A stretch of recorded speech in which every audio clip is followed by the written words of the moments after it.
Know your facts! Welcome back! So may nagtanong po sa akin, ano po itong important display message? Isa po sa mga aking mga kliyente.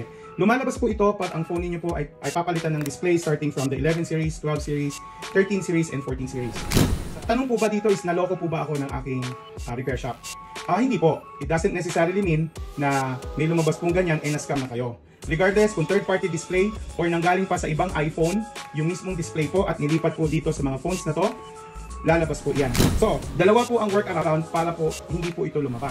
First is, kung basag po ang screen niyo at yung glass lang po ang basag, nire-reglass po ng third party yung display at nilalagyan po ng bagong glass. Yung Apple po, hindi po sila gumagawa ng ganon, pinapalitan po kagad nila ng screen.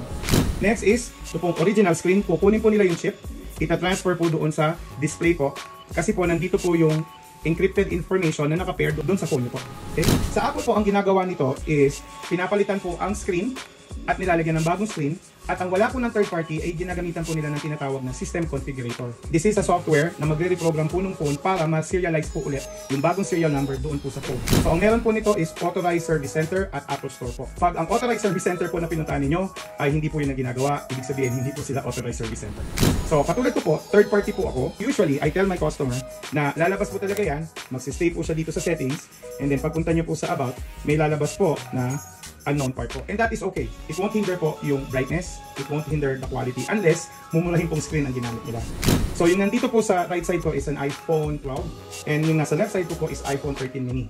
Ito po, nabasag po ang screen, pinagawa po, gusto po ng customer na ipagawa po namin sa Apple. Mapapansin nyo po, nung na-register na po, nakalagay, genuine Apple part. Yan po talaga ang lalabas pag pumunta kayo sa Apple Store at pinilitan po ng part. Kuya, bakit naman po yung sa akin ginawa ng third party?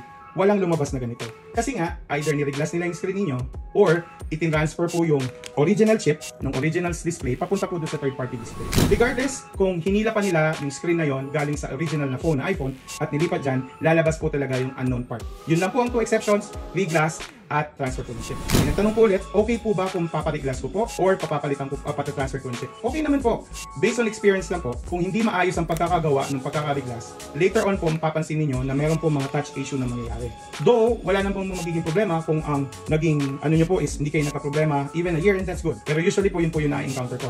Yung iba naman, dahil yung chip na gusto nating i-transfer, hindi na hinang properly on the new phone, gagana po siya ng first few months, then magkakaroon po kayo ng touch issues. So dapat maliwanagan po kayo. Hindi po akit iba po yung procedure na ginawa, scam na po kagad. Intindihin nyo po, know your facts.